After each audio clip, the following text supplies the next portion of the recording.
Hello, welcome to another episode of Field the Screams podcast. Today we'll be covering Friday the 13th, Part 5. Part 5 is a divisive film among the fans. Some people love it, some people hate it. I tend to be in the crowd that I actually do kind of like this film. I think it's a very fun film. Whenever they wrapped up Part 2 of this franchise, they were going to do the same plot that's going on in this movie. They were going to do that with Ginny, and they were going to have her come back and be part of a mental institution. And then it was going to be kind of like another whodunit film, or maybe they would have brought back Jason. But she wasn't going to come back, so then they kind of repeated the formula in number 3, and they rolled with it with number 4. And by the time this movie rolled around, they're like, hey, remember that plot device we're going to use for part 3? Well, let's go ahead and use that now. So they take the character of Tommy Jarvis. Corey Feldman returns for a brief moment, and they use his character to kind of lead into the suspense of, is he crazy? Does he become the killer? And, if you were new to this movie, that could be a plausible thing that could happen. I mean, they kind of tease at the end of 4 when they had him stare into the camera. So I do like the approach that they use for this film. They make this movie a whodunit type movie, again, going back to its roots of part 1. And I think it's a good location to have that type of plot. I mean, a little mental institution to where a lot of the main characters, there's something wrong with them to a degree. I mean, the film opens up with this annoying, chubby guy with chocolate annoying the crap out of everyone, going up to girls, hanging up sheets, getting them dirty, getting them covered in chocolate. Finally, he goes up to the wrong dude, he's chopping wood, and he just kills him with an axe, right from the get-go. Something that kind of sets the tone of like, okay, it could be any of these people. Where I do think this movie does draw criticism, and it does draw its haters, is because they mess up the whodunit system. Just like part 1. Part 1, we go through this whole entire movie, we have all these counselors, and you're like, oh, who could have done it? And then a lady named Pam shows up. And the only hint of that is you get a little campfire story, and and then that's her, like that she's the killer, surprise. And it kind of ruins it. It kind of sucks. And in this movie, the ambulance driver, the paramedic of the fat kid who got killed by an axe because he was sloppy with chocolate. And that's just kind of a bummer of a reveal. You almost kind of wish it was like one of the main cast, or imagine even if it was Tommy, like how mind-blowing that would be. They give hints of it, they tease it, that never happens. It's the paramedic who you see about 2 or 3 scenes, one of them after his son's murdered, he's just like staring ahead, this big crazy stare. And then another scene, the sheriff's talking about how the killer could come back, and he kind of looks at the sheriff and he goes, are you talking to me, sheriff? And the sheriff's like, no. And then he just stares ahead again. His name is Roy. But I mean, the reveal's weak. If you're going to do a whodunit film, it's always nice to have one of the main characters, one of the people who you actually think that might have done it. That would be nice, but they don't do that, so I could see why it gets its criticism. This movie was directed by Danny Steinman.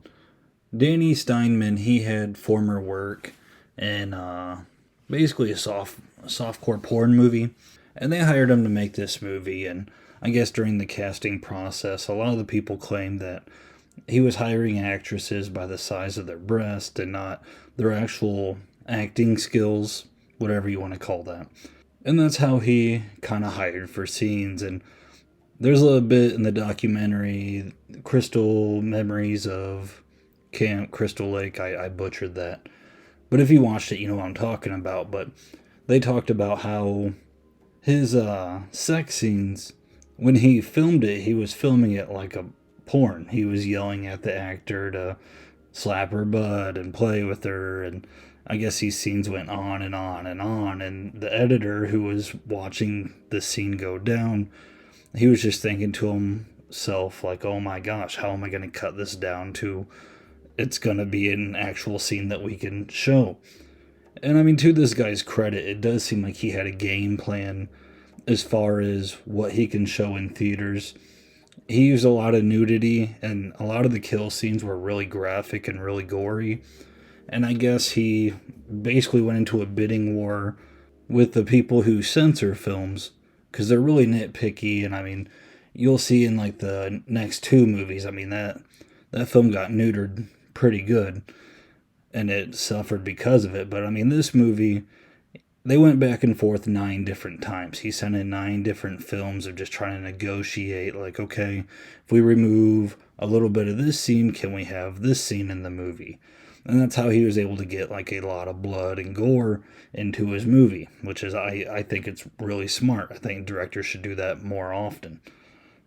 So, I mean, as much as this guy is knocked down and criticized and people saying he's trying to make a porn film, I mean, he handled the censorship pretty well.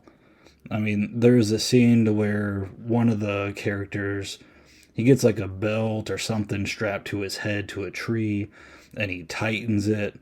Now, granted, when they film it, he twists it the wrong way, but I mean, it's a Friday the 13th movie, we let that go. But I guess when they did, there's lots and lots of blood in that scene, and they took out that blood. He never intended to have all that blood in that scene, but that was one of his negotiating points. Was, well, I'll remove the blood from this scene if we can keep this bits here. And I think that's why this movie kind of gets the rap of being the sleaziest Friday the 13th movie. Which, I mean, in my opinion, the fourth one has a lot of nudity too. This one's probably called sleazy just because some of the scenes, literally the camera is on naked women for long periods of time. And one of the actresses, Deborah Voorhees, who played one of the actresses, she said that during the supposed sex scene where she was naked, like that, she did a 13-hour shoot that included her little scene and her death scene. And her death scene included like blood in her eyes, and I guess she couldn't see, so she was naked, and they had to guide her around with a towel, and it was really uncomfortable. Now, one of the things I do like about this movie is it doesn't hold back on the goofy characters. It kind of knows what it is. I mean, that's why some people call it a trashier Friday the 13th movie. You have characters like Ethel, who cusses every other word that she says. She calls her son a dildo. She's talking to a police officer and she told him, I have a bomb on me right now. You know, just kind of stuff like that. I think having these wacky characters, they kind of make it easier to see characters fall victim to Jason without really having an emotional impact to them, to where a point to where you're kind of rooting for Jason, even though this isn't really Jason, it's Roy. But in my head, it's Jason. I mean, he's dressed as Jason. It's basically meant to be Jason, it's just not technically Jason. And that's what gets a lot of people fired up about this movie. But if you treat it like Jason, I mean, to me it's the same thing. The actor who was playing Jason, he studied Jason's movements, he was mimicking Jason. He wasn't mimicking Roy, the actor, the paramedic. He wasn't sitting there trying to memorize how this guy moves and turns his head as he's doing paramedic work. There was none of that. He was definitely trying to be Jason. In this movie, we got 2 greasers who show up just randomly. Their car breaks down. There's theories that they are gay. They're not written to be that way. You can make them like that if you want to in your head, but I mean, in my head, I'm like, they're just greasers. But I mean, they're kind of goofy in a sense of how they act. I mean, one's got to go pee and they're yelling at each other. The other one's trying to get the car to work. He gets killed. Then that guy comes back from his pee, tries to start the car. It doesn't start, so what's he do? He sings just a little song. I mean, songs are popular in this movie. We got the kid actor, Reggie. Reggie's at this place, not because he has issues, but because his grandfather works at this little institute, this little camp place. And I mean, you can tell that Reggie and his grandpa, they got a good relationship. Reggie's a really likable kid. One thing Friday the 13th did right, I mean, they got really good kid actors to play the roles. You really like the kid actors when they're in these. And I mean, Reggie's brother, Demon, they meet Demon and Demon's girlfriend, Anita. They're just chilling at their little place, eating all this food. And of that food is enchiladas. And I mean, It's a famous scene from this movie. Once Reggie and all them leave, Demon holds his stomach, and he's like, "Oh, those damn enchiladas!" And he runs to the outhouse. His girlfriend follows him there, which, I mean, to a degree, it's kind of weird. I mean, I take it for what it is. If someone tells me their stomach's really upset, my wife or whatever, I'm probably just going to leave them alone while they're going number two, because I'm guessing it's probably not a very good scene in there. But she goes there and she shakes the outhouse, and he's like getting all mad, but then she cheers him up with a little song, and it's basically them two going back and forth, going, "Oh baby, oh baby, oh baby." And I mean, if you've seen the movie, you know what I'm talking about. There's even a little remix on YouTube to where while they're singing it, there's like strobe lights, and it kind of turns it into like a little bop. And it goes on a while.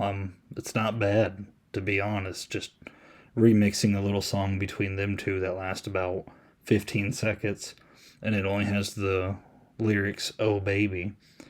Wait, no, it's "Oh baby," and I think "Ooh baby." Sorry, those are the change in lyrics.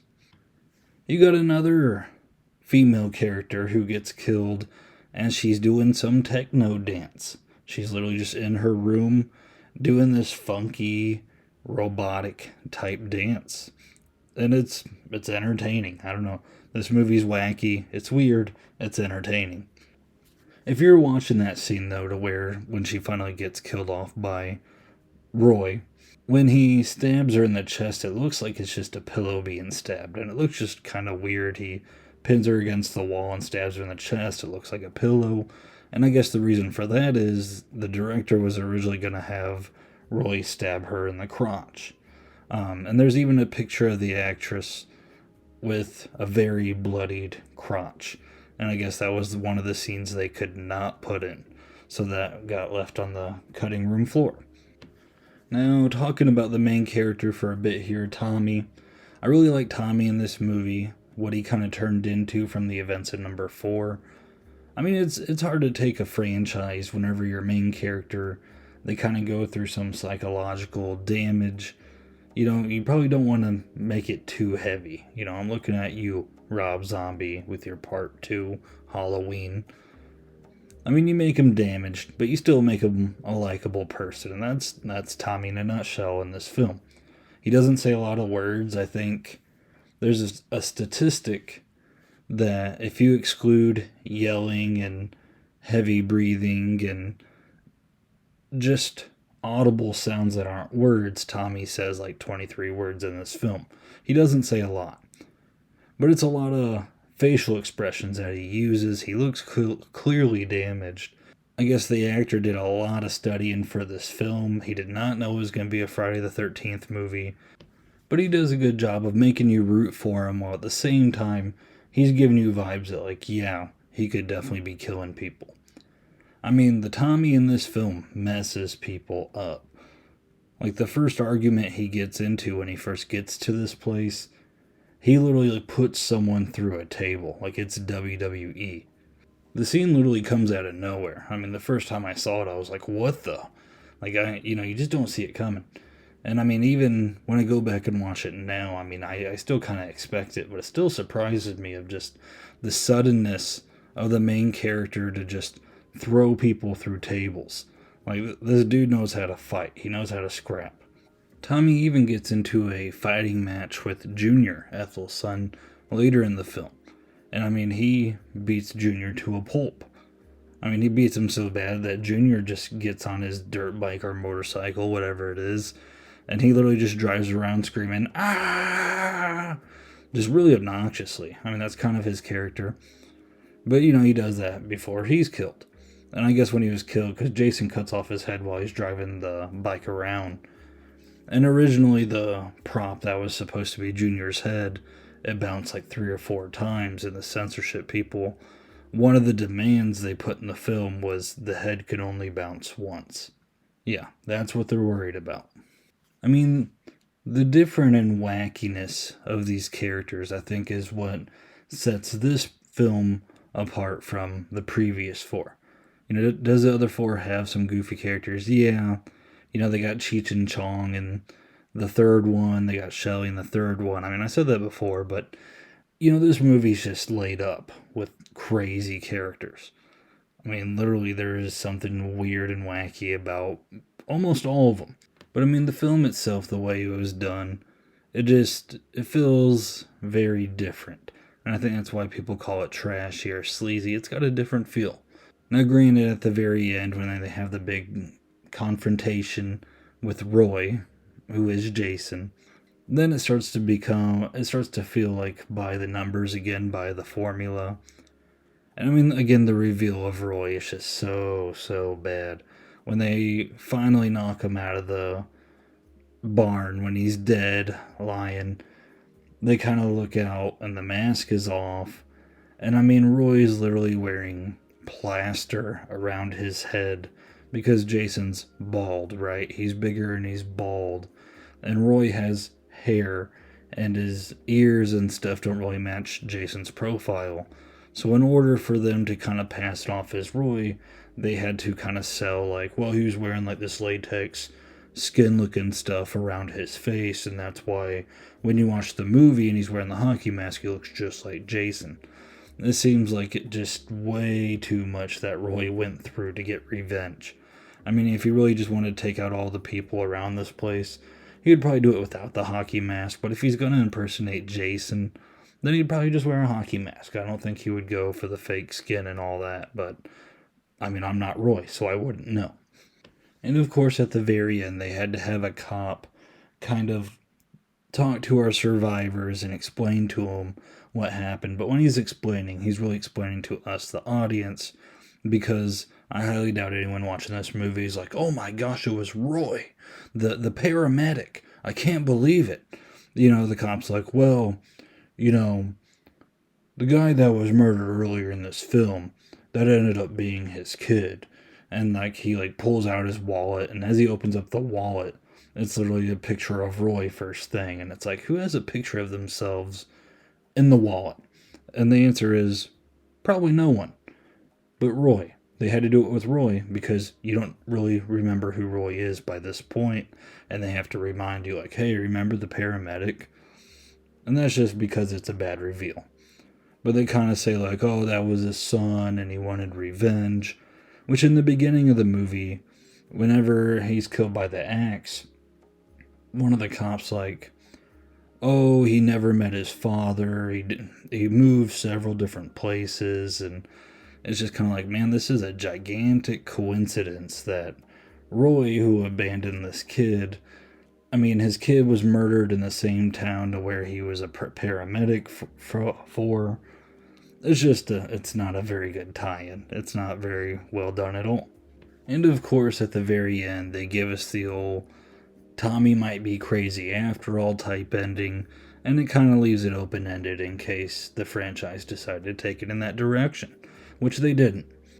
Now, this film is called The New Beginning. I mean, it's a new beginning because it was a different take on it, into which they weren't using Jason. But in a way, this film really is the new beginning for the franchise, because if you look at the trajectory of the movies that come after this, yes, Jason returns. But I mean, none of them really feel like Friday the 13th Part 3 or 4 or 2. If you watch Part 1, Part 2, Part 3, Part 4, all back to back to back, yeah, there's things that set the movies apart, but I feel like they all have kind of the same exact feel. And then you run into this one, which is kind of that trashy type feel to it. There's a lot of goofy characters. The movie's kind of goofy itself. And then you move on to 6, which is kind of a satire base on that film. And then after that, you go into the gimmick territory, where it's like Carrie versus Jason. And then Jason goes to Manhattan. And then Jason goes to hell, and Freddy versus Jason. So, I mean, like, really, this was a turning point for the franchise. Like, this movie made a lot of money, but not a lot of people didn't like that Jason wasn't in it. So Jason had to come back, but they made it different. So, in a way, this was a new beginning for the franchise, for better or worse. To put a wrap on this review, I will say I do like the movie a lot. It's fun.